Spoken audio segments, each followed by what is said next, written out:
안녕하세요. 박향기입니다. 자, 그리고 이제 많이들 사실 이걸 제일 많이 물어보시죠. 선생님, 저는 뭘 더 해볼까요? 뭐 운동을 할까요? 뭘 더 먹어볼까요? 영양제를 뭘 할까요? 많이들 물어보시는데 사실 이제 이 얘기를 시작을 하면 굉장히 뜬구름 잡는 얘기가 될 수밖에 없어요. 그래서 저도 뭔가 딱 정확한 가이드라인을 제시를 못 해드려서 참 죄송한 마음인데 어쨌든 AMH 수치는 돌이킬 수 없어요. 뭘 해도 우리가 쓴 난자가 다시 생기진 않습니다. 그래서 AMH 수치를 개선시킬 수는 없지만 어떤 생활 습관이라던가 영양제라던가 운동 이런 것들로 난자의 질이 조금씩 개선이 됐다는 연구들은 사실 있거든요. 물론 이것들이 아주 대규모 연구는 아니더라도 이렇게 해보니까 난자의 질이 조금 좋아졌다, 수정률이 조금 좋아졌다 이런 데이터들이 있기 때문에 난소 기능 저하가 있고 나는 정말 뭔가를 더 해서 노력을 해보고 싶다 하시는 분들은 그런 부분도 신경을 좀 써주시면은 도움이 돼요. 그런 것들이 이제 우리 모두가 다 알고 있는 생활 습관을 규칙적으로 하고 질이 좀 좋은 음식을 먹고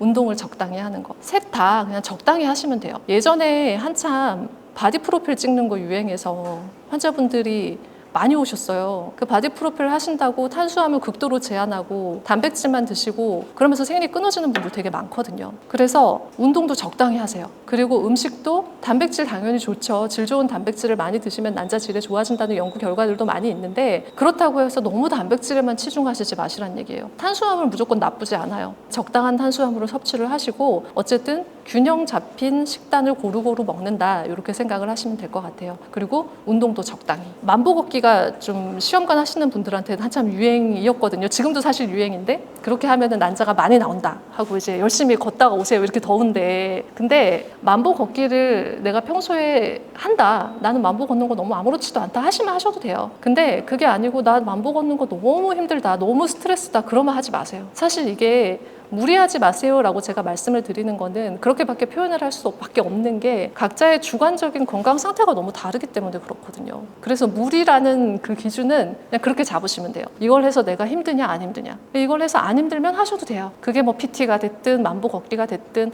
나는 해도 하나도 힘들지 않아요 하면 하셔도 되는 건데 너무 힘든데 하실 필요 없어요. 그냥 내 몸이 어느 정도 건강한 컨디션을 유지할 수 있을 정도의 운동만 좀 해주시면 될 것 같아요. 그리고 이제 영양제에 대해서 얘기를 한번 해보려고 그러는데 사실 영양제만 해도 한 2시간은 얘기해야 될 거예요. 워낙 종류도 많고 하기 때문에 종류는 많지만 정말 별거 없어요.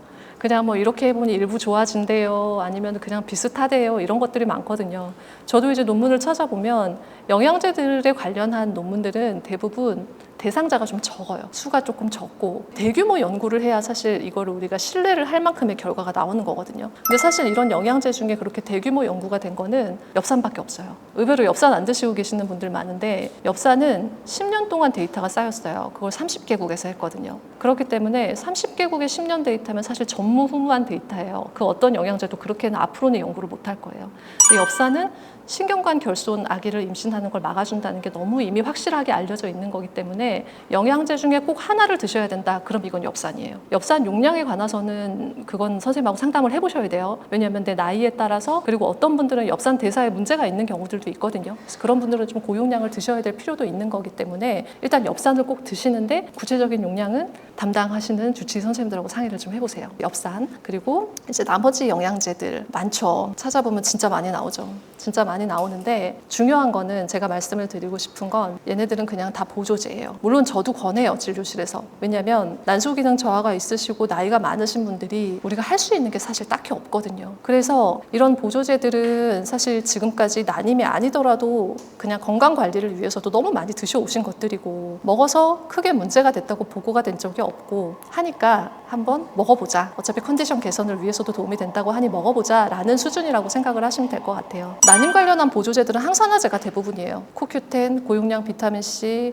뭐 나드 부스터 이런 것들 다 항산화제고 난자가 나이가 들면서 상태가 안 좋아지는 거잖아요. 노화죠. 노화는 결국 산화 과정이기 때문에 이걸 억제하는 항산화제가 보통은 많이 연구가 되어 있고 실제로 지금 드시는 것들도 항산화제 종류들이 많아요. 그래서 항산화제 종류를 하나 드셔주시면 도움이 되고 비타민 D는 자궁의 수용성 배아를 받아들이는 수용성에 조금 도움이 된다라고 얘기를 해요. 면역 체계를 잘 조절을 해서 수용 수용성에 도움이 된다라고 얘기를 해서 드셔주시는 것도 좋고 또 임신 기간 동안 태아의 뼈 형성에도 도움이 되거든요. 그래서 비타민 D를 챙겨 드시면 좋고 오메가3는 염증을 조금 억제해주고 자궁 안의 혈류를 개선시킨다고 알려져 있어요. 이 비타민 D와 오메가3는 일단 제가 여기 써놓은 보조제들은 음식으로 섭취하기가 좀 힘들어요. 그래서 단백질 파우더 이런 거 안 써놨잖아요. 왜냐면 단백질 다 잘 드시니까. 그러니까 그런 거 파우더로 사실 드실 필요는 크게 없다고 생각하거든요. 근데 이런 것들은 식품으로 부족하기 때문에 제가 말씀을 드리는 거고 비타민 D, 오메가3, 이노시톨 같은 경우는 사실 원래는 다낭성 나소증후군 환자분들이 주로 많이 드셨어요. 인슐린 대사에 문제가 있으신 분들이 많기 때문에 다낭성 나소증후군 환자분들이 이노시톨을 꾸준히 드시면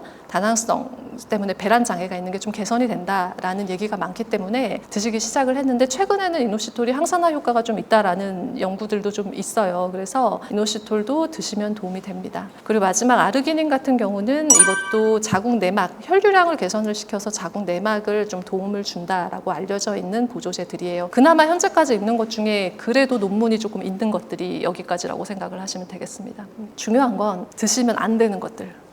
사실 요즘도 정말 이런 환 같은 거 많이 들고 오세요. 지금도. 근데 그건 성분이 뭐 확실하지가 않아요. 제가 뭐라고 말씀을 드릴 수가 없는데 일단 그런 확실하지 않은 것들 그리고 이것저것 막 섞여 있는 것들 이런 거는 피해 주시는 게 좋고 그리고 혈당에 영향을 미칠 수 있는 음식들이 있어요. 요즘은 많이 안 드시는데 두유, 포도즙, 추어탕 칼로리 엄청 높죠. 추어탕 이거 뭐 아주 좋아하시는 분 아니면 맨날 먹기가 사실 쉽지도 않으실 텐데 칼로리도 엄청 높고 그래서 어쨌든 그런 혈당에 영향을 미칠 수 있는 음식은 안 하시는 게 좋아요. 오히려 혈당이 올라가고 당 조절이 안 돼서 임신을 방해하는 부분이 더 커요. 그래서 일단 혈당을 조금 신경을 쓰시는 게 좋고 한 가지를 음식이 됐든 약이 됐든 집중적으로 너무 많이 드시진 않으셨으면 좋겠어요. 그래서 드셔야 되는 것도 중요하지만 일단 드시면 안 되는 것들 이런 거를 꼭 기억을 해주셨으면 좋겠습니다. 자, 이제 마지막 오늘의 정리를 좀 해볼게요. 일단 제가 가장 중요하다고 생각을 하는 건 AMH를 재보세요. 측정을 해보세요.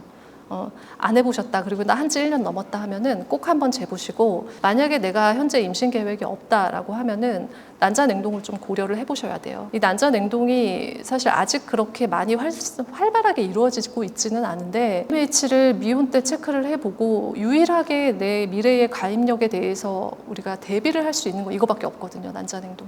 그래서 일단 임신 계획이 없다라고 하면은 난자 냉동을 고려를 해보셔야 되고 지금 내가 임신 계획이 있는데 난소 기능 저하를 진단을 받았다라고 하시면 일단 정확한 진단과 구체적인 임신 계획이 필요해요. 제가 오늘 말씀드린 거는 다른 부분이 다 정상이라는 가정하에 말씀을 드린 거지만 그렇지 않을 가능성도 되게 많거든요. 남편분들 정자에 문제 있는 경우 똑같이 30%, 여자한테 문제 있는 경우 똑같이 30%예요. 그래서 남편분 상태도 정확하게 한번 파악을 해봐야 되고 나팔관 상태라던가 다른 골반 안에 문제가 있는지 정확하게 진단을 받으셔야 돼요. 이거는 이제 마지막 슬라이드. 물론 오늘 오신 분들이 다 난임 환자분들은 아닐 거예요. 근데 이제 난임 환자분한테 제가 절대로 하면 안 되는 두 가지. 흡연이랑 포기요. 담배는 절대 안 돼요. 담배는 일생에 담배를 한 번이라도 피신 분들은 시험관에 성공하기까지 기간이 2배 넘게 걸리거든요. 담배는 절대 안 돼요. 담배. 그리고 포기. 사실 이게 하나의 좋은 배아를 만나기까지의 길이라고 생각을 해요. 근데 이 배아가 당장 다음 달에 나올 수도 있지만 언제 나올지 아무도 모르는 거예요. 나 너무 힘들어서 포기했어. 근데 그 다음 달에 이 배아가 나오는지에 대해서는 아무도 확신할 수가 없는 거고 사실 아주 나이가 많고 난소 기능 저하가 심하게 있으신 분들 같은 경우에도 굉장히 힘들게 난자 한 개 이렇게 뽑다가도 정말 기적처럼 한 개 뽑아서 한 개 이식했는데 임신되시는 분들도 있어요. 아무도 이거에 대해서 장담할 수가 없기 때문에 미리 포기하는 그런 것만 안 하시면 언젠가 꼭 아기가 올 거라고 생각을 합니다. 오늘 들어주셔서 감사합니다.